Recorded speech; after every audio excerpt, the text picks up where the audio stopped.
So first things first on this AIWA is look at the belts, and also to just have a look at the belt that drives the tray here on the top. Maybe I'll give the CD lens a little clean as well while I'm in there. So what I need to do is separate this top cover from the bottom part of it.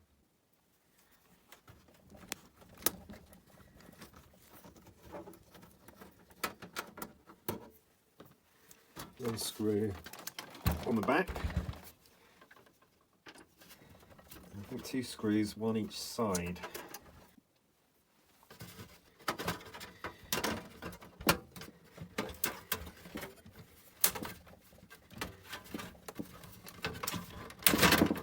Yeah, best thing to do is just press down on the kind of top part of the cover,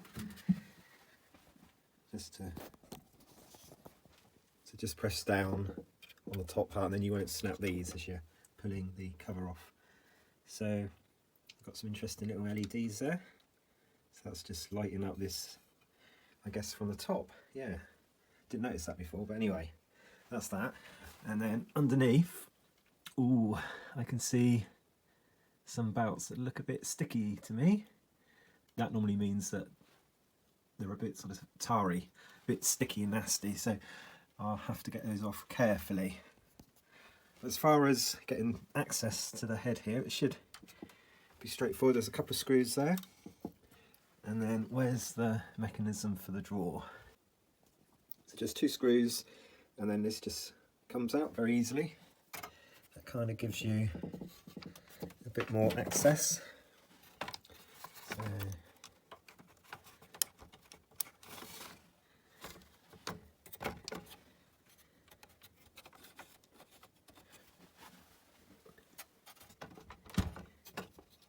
okay, so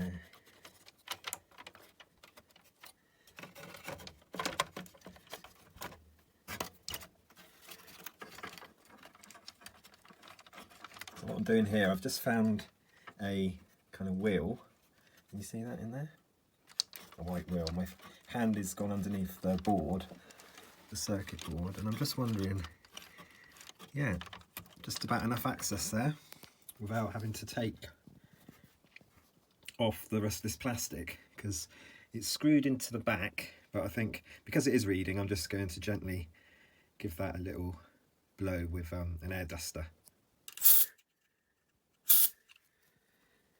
Otherwise it looks pretty clean.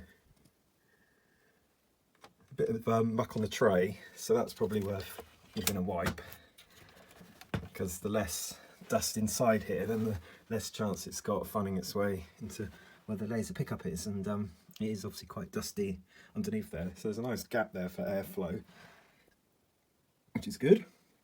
Alright, let's have a go at getting these belts off.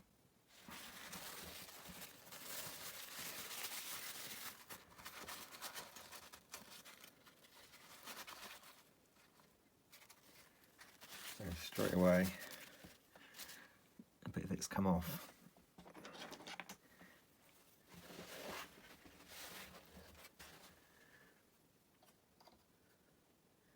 This is what's not very nice, is when it gets congealed on like the flywheels.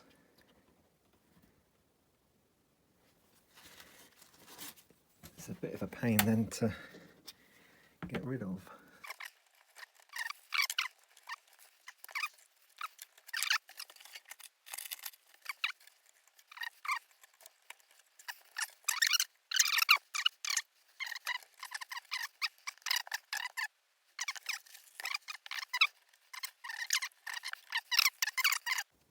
So here I'm just using, to start with anyway, an earbud, a cotton wool bud, to get most of the crap off there. For access, I'm going to actually take this back panel off. I'm going to hopefully pray that the rest of it just stays fastened to the front, and I can just get in from the back of it a bit easier. And that's the inside. Very straightforward mechanism here. So there's a couple of cogs on this centre motor, and they are driving both sides. So this one is slightly closer to me, I think. Slightly further back, that one. So it'd be obvious which way the belts go back on those.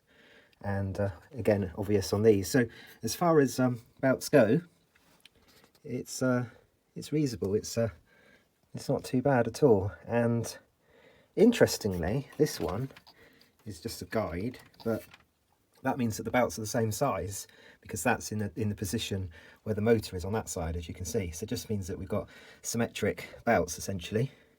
So this is a bit easier to clean up because it's like a grey colour and obviously white here, but unfortunately this is black, so it's a little bit harder to tell when I've got all the tar off. But anyway, I shall give it my best shot, and I'm going to use some strong alcohol on this. The trickiest bit, I noticed that there was a little bit on the cog, on one of them anyway, on the motor. It's hard to see under this light, but I'm doing my best to get access to that. So this is what I'm using. It's air intake carburetor cleaner, and it's basically neat petrol.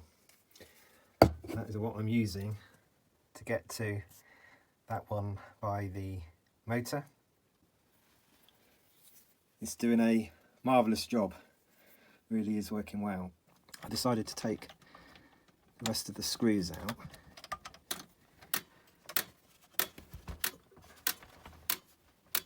Okay, just want to see if I can get the tray out.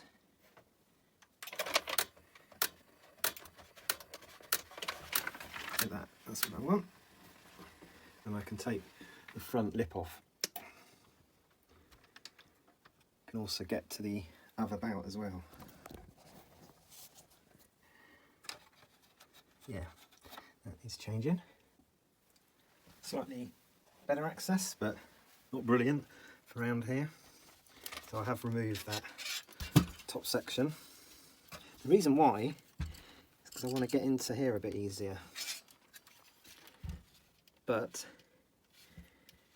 it's looking like the front is held on several screws, and then this comes off, and then I should be able to get in and get the screws to that motor there.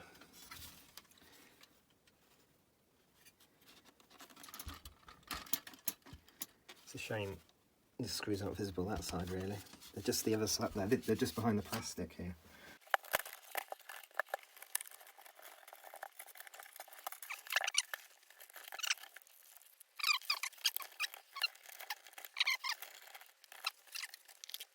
Get this up.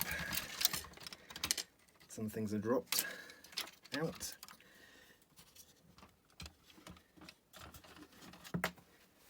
Deal with that. This is what I want to see. There you go. That's what I wanted to get to.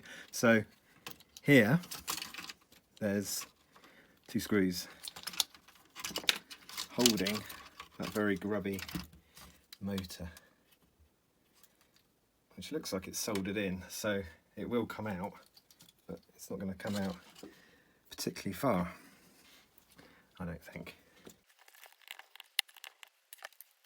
Good job I removed it, I think. Lots of rubbish still on there.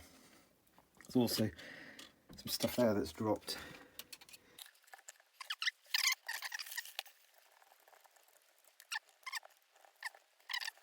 It's critical really to get as much of this bout off as possible, because it'll probably add to uneven playback. So that's, I'll definitely say that.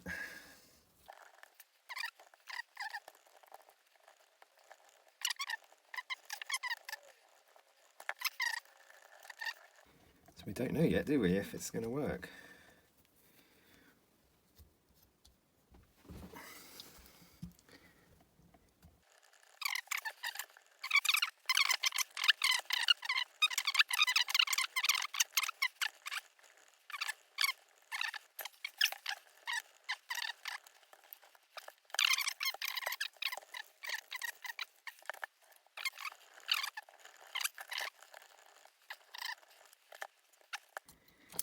Looking good. Okay, so two of the smaller belts I'm going to use are 5cm diameters. So I think they replace the ones that are a bit decrepit, falling apart. Now, the two that obviously are worse, I don't know what the size was, so I need to work that one out. Unfortunately, during my trying to work out where all these belts go, the connector for the motor has just come away from the board, but that's okay. That's something I can resolder, so that's okay. The small 5cm belts go on first, and then the slightly larger ones, they're not much larger, they go on next. These belts, a little bit tricky to put on, but I think I've sussed it. I've not gone to any other videos. I don't know if there is any on YouTube about changing belts on this one, but what I've done, I've got the two little belts on first, and then the belts, which I think are about a centimetre bigger, I don't know if they're a little bit tight or not, but basically they have to go in order. So the one on the left goes at the end of this little wheel on the end of the motor, and then the little bit in, so the next position is this side. And this one is a bit of a dummy kind of wheel, but what it means basically is that you can drive this round, and I think it's following the same kind of path. It looks right to me, but I might be wrong. So I'm just wrapping up this video now on replacing the belts, particularly on the cassette side of this AIWA, and as you can see, the belts are all in there, and I've reassembled everything. Now, the thing I haven't probably put in the right place is this kind of, well, I call it like an earthing contact. So what I found is if this chassis isn't kind of linked to this part, then what happens is you get humming on the audio. So that's something just to bear in mind, because it's something that just popped out as I was taking it apart. But if it doesn't quite work, what you can do is you can just put a wire and you can connect it basically, because there's a screw, and just link that to the chassis here, and then that should get rid of any kind of issue. I just put a wire from the bottom screw holding that front cassette assembly to the chassis, so that's where it goes. So what I've done is I've changed the belt on here. I've put a slightly smaller belt on the CD closing mechanism, because the one that was on there, although it seemed okay, so this is the belt that I took off, it's slightly sort of deformed and it was sticking, so when I went to close, it wouldn't close on its own, so you just had to give it a bit of a nudge. But now I've put the new belt on, you can just press a button and it closes. So yeah, so with the original belt it did open, but didn't like to close. Oh, there you go. So I've just got to put the cover on, the trim on the front here of the CD tray, and as you can see, this is the cassette part. I've not spent any time sort of cleaning up the heads yet, so it's just a case of trying out some cassettes and see if it's going to work. Let's actually try the CD side first. So I'm just going to put in some random CDs and see how we go. So number one, so it lets you basically do two and then dischange. There you go, and that should be third, and close. There you go, let's see what it does. Okay, so that seems happy, and let's have a look at this display part. So it's already on CD, so let's just play. Yeah, that's playing. I suppose I can just get a little bit of background sound without affecting YouTube. Yeah, so that seems okay. So let's try two.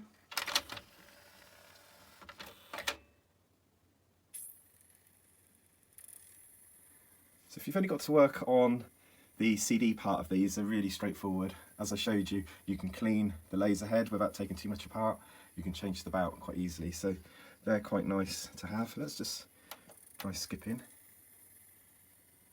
Yeah, that seems fine. So let's go to the third one.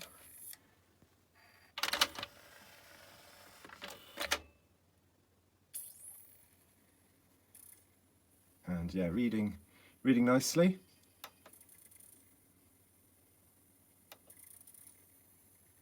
So good. So that seems great. So stop that. And now let's go into the cassette side. So a couple of random cassettes. These are all CDs and cassettes from my parents' collection because they're downsizing their home.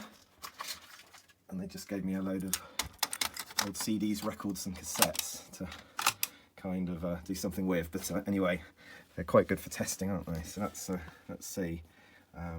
Let's go play. Now what's it going to do? Is it going to play the left one first? Oh no, I've got to turn it to tape first, I think. Let's turn it to tape. Okay, so it's tape 1. So does it let you change side? Interesting. Okay, because it's probably detected the tape anyway in that side. Let's play. Yeah, that's fine.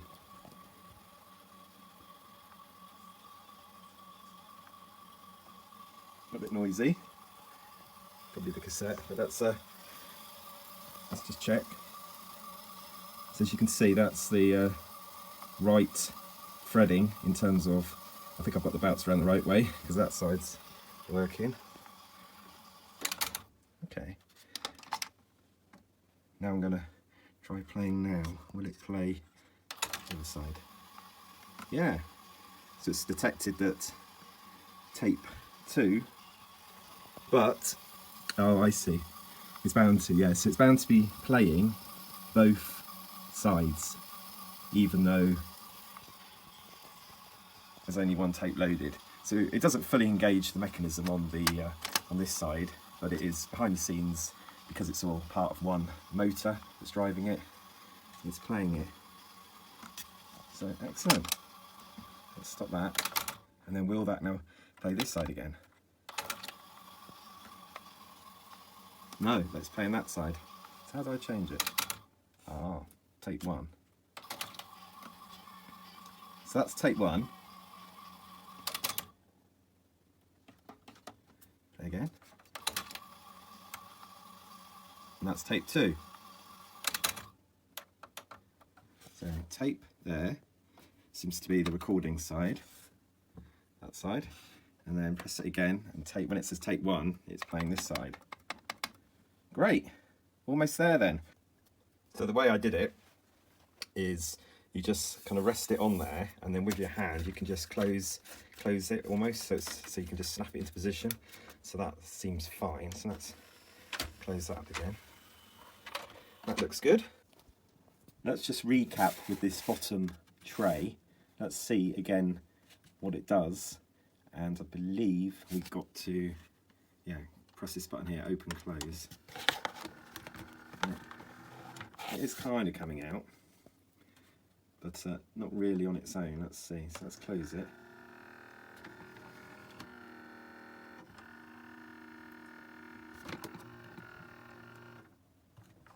Open again. So can I live with that? Probably not. I will take the cover off this bottom part and see how easy it is to get to that bout. This is the part to be a little bit careful of, and the reason why I say that is it's the amplifier section, it's also the transformer section. There you go, and you will get a nasty shock if you are not careful. So it's looking quite dusty in here. There's part of the amplifier, I think. It's an STK 405.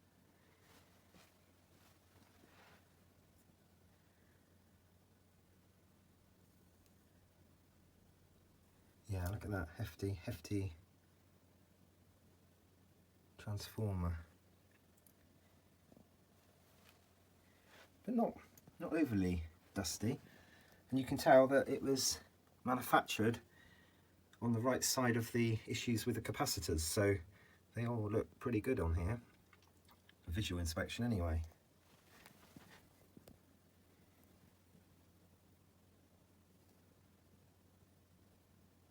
That's the front panel.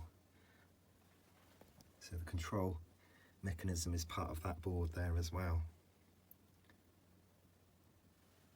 Okay, let's have a look for the, yeah, I think I can see it, the belt, and it's in a interesting place just down here. Well, the belt is showing signs of kind of expanding, so if you watch as I pull the tray in and out, you can see there's a bit of give there. I don't know if it's filming it particularly well. Let's see. Yeah, you can see it kind of jumping a little bit. Now, it's got some rather old grease along here, so I think if I couldn't get this open at all, I would change it. I'd have a go at changing it. It does look like you probably have to dismantle this a little bit more, and I guess I had my feel with the top part. So what I'm going to do is I'm just going to put some new grease on these rails in the hope that the belt works a little bit better if there's less resistance as that tray goes in and out. So that's what I'm going to do instead of changing the belt. But as you can see, that's probably what is involved. That's taking off this kind of front panel to gain access, proper access, because there's no way you're really going to be able to thread that belt any sense. Well, you've got this board in the way, and this is connected to the volume at the front. So yeah, possibly this board then, I would say. Possibly you would take this board off,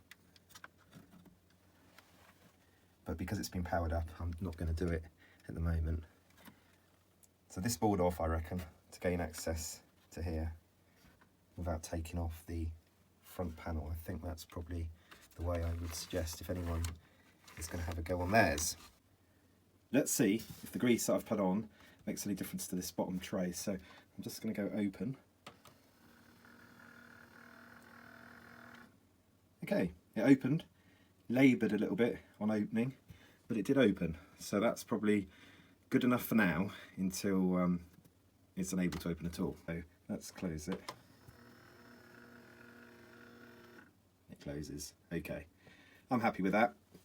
I think I've saved something that was destined for the rubbish. We've got a twin cassette deck that seems to, at first look, be playing okay. The CD side seems to be playing fine and opening up okay. So a good result, I think. Wow, I'll post some more videos about this model in the future. If I do some testing on the record side and find issues, then I'll make a new video about that. But in the meantime, thank you for watching this video. Please can you like and subscribe, and I will do some more in the future. Bye for now.